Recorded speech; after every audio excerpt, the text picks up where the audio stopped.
Hello everybody! First of all, I would like to preface this video by saying thank you for clicking on the video. It means more than you know, and to see my effort be enjoyed is a reward for me. I would also like to say that this will not be a normal walkthrough. I will not be showing you how to beat this game. There will be no delving into any percent world record speedruns or demonstrations on how to acquire every journal. This is an analytic walkthrough, meaning I will be analyzing the literary and narrative elements in the game, such as imagery, symbolism, and tone, among other things, and how these relate to meaning and theme of the game. This will also not be a critique or a review. While I have opinions on the game, I will not actually be expressing them. And all of this being said, the perceptive people in the audience have probably realized that I will be spoiling this game. So, if you don't want to be spoiled, then this video isn't for you, and I would highly recommend this game, for it is a good game and has its merit. Additionally, before we begin, I would like to provide a bit of context. This game is set in 1995. You play as Katie Greenbrier, a student who just got back from a year abroad, only to see that on this dark and stormy night, upon your arrival to your family's newly bought mansion in Oregon, no one is there. Your parents are absent, as well as your sister, and you must find out why. You find these clues and complete this puzzle with the collecting of the aforementioned journals. These are essentially the biggest gameplay devices that propel the story by giving out hints, context, and generally the whole plot. Now that we have the introduction out of the way, I would like to start this off by saying that the first thing you notice is the foreboding reverberations of sound. Often, in games, the soundtrack and exterior sounds of the setting are what subtly catch your attention.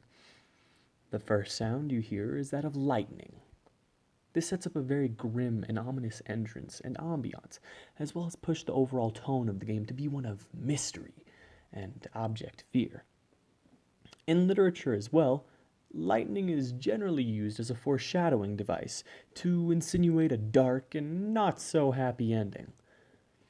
The second thing that a player will notice, or maybe even the first, depending on what type of player you are, is the setting, the visuals, the medium of sight through which most of the game is experienced.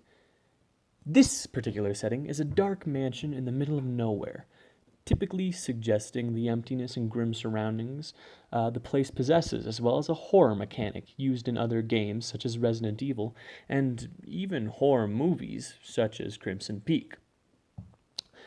In this horror style, a mansion is used to symbolize being alone, or at least the feeling of comparative loneliness in such a vast place. However, this interpretation of horror will not be used, seeing as you are alone in this game. As well as a medium of terrifying exploration, being that there are so many corners to turn and so many things lurking around them that you fear and suspense builds with every step. However, Gone Home is not your typical horror game. It does not have this aforementioned horror system seen in so many forms of media. It is a forlorn helplessness in that you don't know what to anticipate, being used to show that life now is like walking through dark halls. You are always afraid to turn the corner and take the next step. Simply advancing doesn't mean something will always be there lurking, though. And once you see there's nothing there, you may calm down, relax, and gather your mind. This particular movement being used as a grisly metaphor for the life of the characters, never knowing what to expect, never wanting to turn corners and explore, being too afraid to find out what's on the other side. But eventually, you must always take that next step. And once again, this relates to real life as well, exactly how I interpret it and how I said it. You must always take the next step. You may be afraid, but it's your life, and life goes on, life must advance, and you can choose at which pace and how fast life will advance. The primary object of this game is to not be horrifying, though. It is to tell a story of growing up, of falling in love. How home and family are never the same as you mature and return to them after leaving, as well as about how your loved ones may not always be there for you when you need them. As previously mentioned, the setting and sounds of the game are bleak, and they set up a very bleak and grim tale. But there are the journals to counteract that. The journals being the life of Sam, your little sister who is having a rough time with her older sister, gone, and having to move to this new house. Sam eventually discovers that she is in love with the character Lonnie, her first friend when she attends this new school. As you progress through the game, you are told by Sam herself the evolving nature of her relationship with Lonnie. Their relationship starts by simply meeting at the 7-Eleven and ends with one being shipped off to basic training. These notes to Sam are written in a way that they are meant to talk to the player. While they serve as exposition dumps, they are nowhere near that. They're conversations with a friend and a loved one, instilling all their trust in you. This makes the player empathize with Sam, who is the main character's sister, to help them understand that it isn't a phase or a confusion. This is her life and she is in love. As I previously stated, the setting and ambiance impart a tone of grimness, but these notes shine a sort of proverbial light through the dark. They are lighthearted and excited and make a much more hopeful and optimistic tone. As you progress through the game by picking up journals of Sam's life, you realize that your sister has grown up. Another metaphor for maturing and coming of age. We will fall in love and we will continue. Life goes on, and we can always rely on our loved ones to give us this support through life and our endeavors. But what if we can't? What if we couldn't rely on our loved ones? What if we can no longer rely on our family and those we hold dear? This is something Sam knows all too well. When she uncovers the truth to her family about her sexuality, she is denied and simply told that it's just a phase. But you and Sam both know that that is not a phase. It's her life. And Sam has grown enough to realize that she is allowed to fall in love and that she doesn't need anyone's permission to do so. Now, at this point, you may be wondering, but if the whole story is around Sam and the whole plot is about her, then why not have her be the playable character?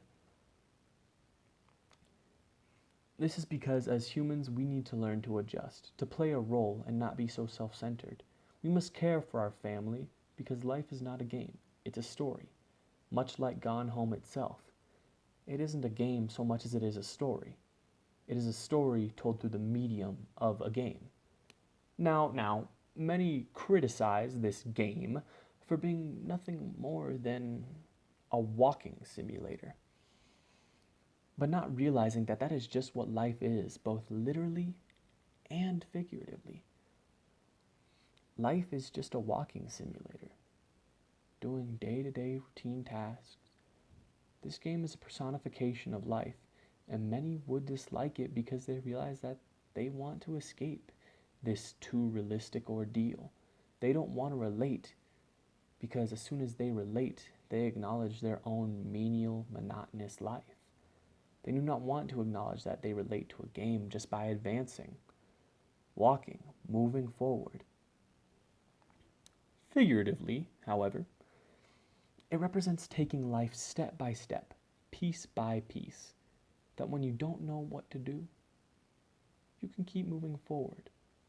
Although you don't know if you're going the right way or wrong way, a journey of 1,000 miles always begins with a single step. All you can do is hope that you're going the right way, but at the end, it doesn't matter. You went a long way, you followed your own creed, and you chose your own path. Now, throughout the game, notes can be found as well. These notes can range from things like itineraries and books that the character's father made. While these notes aren't story important, they are theme and message important, and lead the player to conclusions and hypotheses as to what the game is truly about, its meaning. Allow me to elaborate. For example, letters from the publisher to your father that his books are failing and they will no longer accept his material.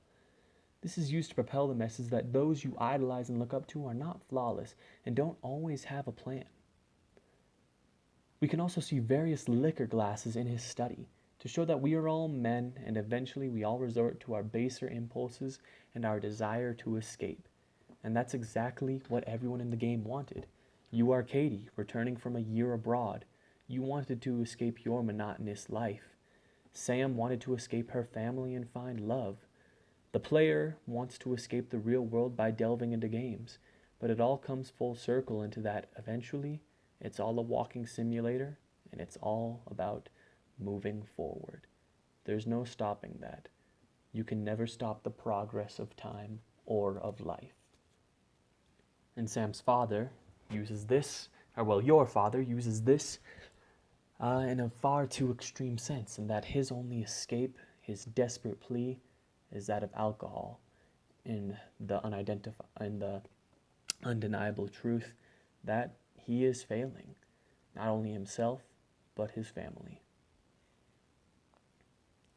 The game also uses vivid imagery to emulate and make the player feel the time. For instance, some notes can be images. These images range from things like pictures of the characters to posters. This use of imagery is to make the player feel nostalgic and to help them grasp the point in time. The placing of these notes is so subtle and well done, I nearly missed it. Using show don't tell to the player so masterfully to let them know that the event and what's going on rather than blatantly telling them. This helps the player understand the lives of Katie and Samantha Greenbrier. They are in this time and they are people. They are not objects in a game and they are not just actors. They are meant to be people with lives, thoughts, and feelings. Similar to how we as humans, as I had already stated, are self-centered. We see ourselves as the star, when we need to learn to play roles, sympathize, and empathize with others. Not everything and everyone is an object. We are all just beings trying to make our way step by step. Ultimately, this game is a coming-of-age story about love, home, and the trust you put in your loved ones, and how you can feel these better by playing as Katie. Katie is the one coming home and going through this new experience. For her, home is not the same because the people that make it home are not there, and she's in a new house alone. Home has changed for Sam since she fell in love, and she knew that home couldn't be the same with the changes in her. The difference is, home changed for Katie because she left it. Home changed for Sam because she herself changed. It was a different equation, but they both got the same answer, and that home was never the same. And when their parents don't support Sam, she turns to Katie and parcels out the clues. Katie accepts that Sam has chosen her path and must understand the adult her sister has become and the choices she's made. With all these elements combined, the game is about one thing in particular, the thing that makes it all come full circle, that it revolves around: acceptance. Of you, of your situation, of life, and of others and their feelings. As I had already said, we're all just making our way through. Thank you for watching this video. Thank you for listening to me rant. And I apologize if this wasn't what you came for. I know this was a bit different. Unfortunately, I was put in a bit of a box for this, but I enjoyed this assignment very, very much. Thank you for the opportunity to do this, Mr. T.